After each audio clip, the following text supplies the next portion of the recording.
তবে আমাদের নেত্রী যদি আমাদের মাঝে থাকতে, তাহলে আমাদের বিজয়টি আরো আনন্দময় সন্তান সন্তান এখন যেমন দলের দায়িত্বে, তেমনি সারা দেশের মানুষ ওনাকে নেতা হিসেবে গ্রহণ করেছেন এবং আমাদের বিশ্বাস আমাদের নেতা এই দেশকে সফলভাবে নেতৃত্ব দিতে সফল হবেন এবং বাংলাদেশে যে পিছিয়ে পড়া যে 15-16 বছরে যে অপরিণীয় ক্ষতি হয়ে গেছে স্বৈরাচারের কারণে, সেই ক্ষতিকে উনি পুষিয়ে দিয়ে দেশকে তার অগ্রগতির নিয়ে যেতে পারবেন। বিশ্বাস উনি ওনার কর্মকাণ্ডের মধ্যেই ইতিমধ্যেই আস্থা অর্জন করেছেন আমাদের এবং দেশের যাবৎ জনগণ। আমাদের নেত্রী যদি আমাদের মাঝে থাকতেন, অবশ্যই আমাদের জন্য খুব ভালো।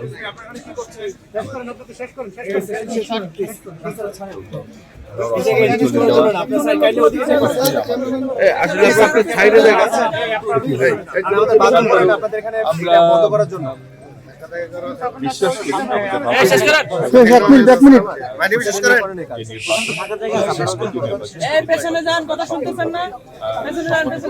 আমরা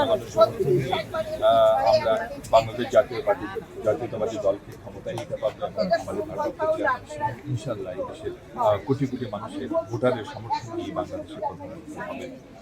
তবে আমাদের নেত্রী যদি আমাদের মাঝে থাকতে, তাহলে আমাদের বিজয়টি আরো আনন্দময়।